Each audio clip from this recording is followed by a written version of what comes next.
బైబిల్లో లేనిది దొంగ. బైబిల్లో లేనిది ఎవరైనా చెప్తే వాడే దొంగ బోధకుడు అని మీరు నిర్ణయం తీసుకోండి. 10th క్లాస్ ఫెయిల్డ్ బైబిల్ పట్టుకొని మహాభక్తులు అంటారు.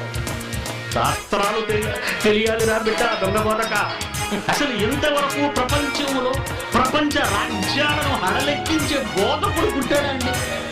లేదు.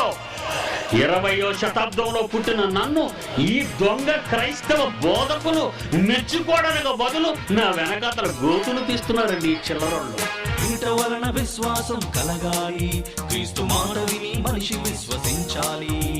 రోగాలను తీస్తామని ప్రార్థనలు చేస్తామని యేసు పిలిచనని చెబితే అది నేరం.